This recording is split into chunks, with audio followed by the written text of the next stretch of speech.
Should construction workers in your city, which is 12 million, should construction workers be going to work today or not? My view is no. And I made that point quite forcefully at yesterday's Cobra, and I made that point quite clearly to the Prime Minister. According to the government's advice, the answer is yes. Let me tell you the problem with the government's advice. This isn't advice as far as I'm concerned. These rules aren't optional. They are instructions to prevent the spread of the virus and to ensure fewer people die. Now, there is a school of thought, and you've articulated it, which is we've got to try and carry on with business as usual as much as we can because of the economy and other reasons. The point I made to the Prime Minister yesterday was not dissimilar to yours. I said, look, if construction is there for a safety reason, then I think that's critical and that should carry on. But actually, a lot of construction isn't critical or essential, but also anybody who's been on a building site, I used to be a labourer on a building site, but also as the mayor, I visit building sites. It is so hard to be 2 meters apart. But there's other health and safety considerations those on the construction site have got to think about. And I think we're sending mixed messages. I'm quite clear in my mind. And I also said to the Prime Minister, he should be tougher in relation to employers.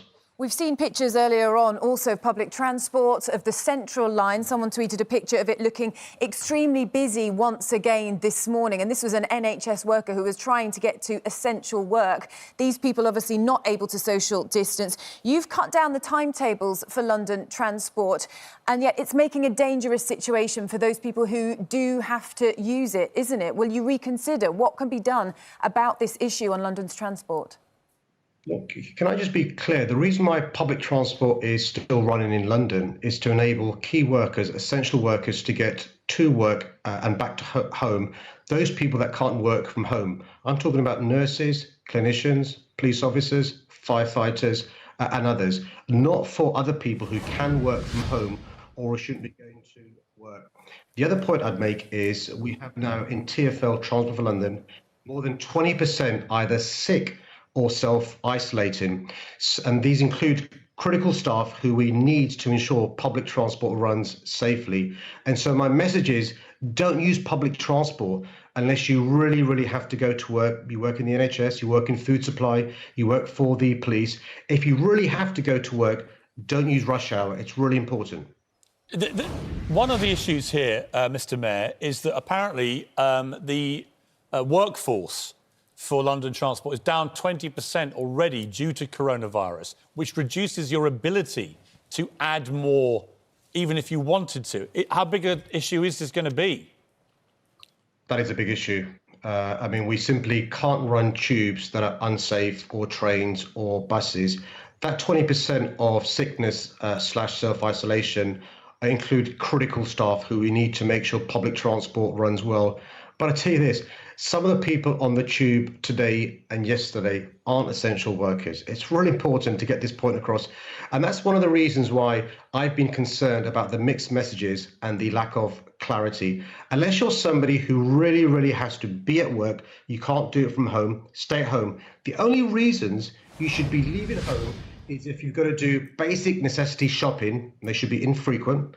If you've got to go to the doctors, if you're doing your once a day exercise, or if you can't work from home. Everyone else, stay at home. Why is the government so inconsistent, confused, sending mixed messages? Why are they not on a better page with this stuff? It seems to me bleedingly obvious, and yet the messages continue to be mixed and wrong. Can I just give you one number which should send a bolt to the government about the need for decisiveness and action? 335. 335 people have died prematurely because of this coronavirus. It's a 6-fold increase in the last week. And let me tell you some really scary news. It's only going one way, upwards. We need clarity and decisiveness. This is a public health emergency. This is a crisis. Yes, it's also a social emergency and an economic emergency.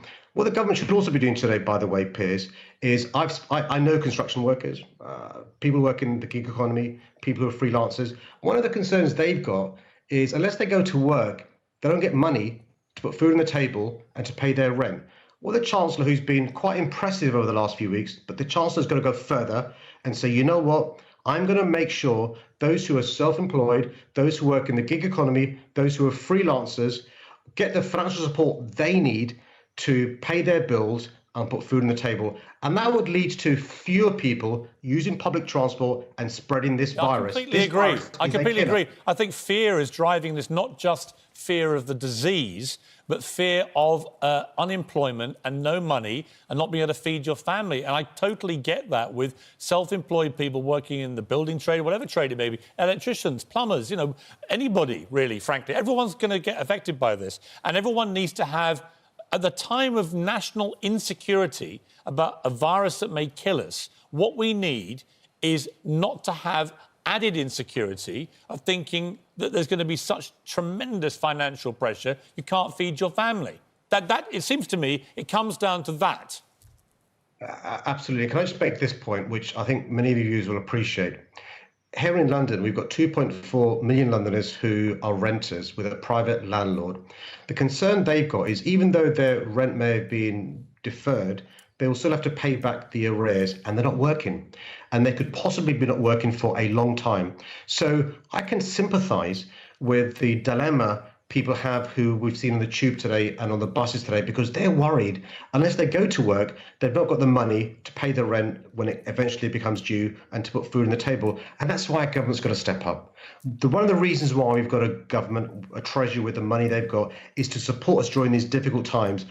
Not just to give a hand up, but a helping hand. And it's really important Boris Johnson, the government, steps up. This is a public health crisis. Many, many more people will die. These deaths, in my view, are preventable. We're about to talk to Gary Neville, former England and Man United footballer, who owns hotels. He's been using them to house NHS staff.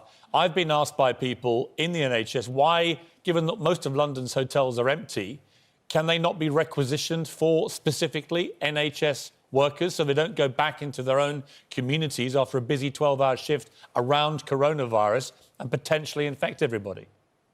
Well, we are now talking to hotels. We've been talking to them for the last few days to provide us with the empty rooms. Some good news. We've managed to persuade some hotels, Intercontinental have been great, to give us some of their rooms for rough sleepers. One of the big issues that I've been worried about is rough sleepers who normally we get into dormitories and other places are now really dangerous. Hotels have stepped up. We're also speaking to student accommodation to make sure they can help, not just with rough sleepers, but also with NHS workers who are working all the hours God sends to keep people safe. And can I, by the way, say this as a Liverpool fan, credit to Gary Neville, just a moment of levity, credit to a United legend for stepping up. We need more hotel owners and others to step up, but also we're trying to coordinate so essential workers can stay in hotels, student accommodation, to avoid travelling to and from work to home,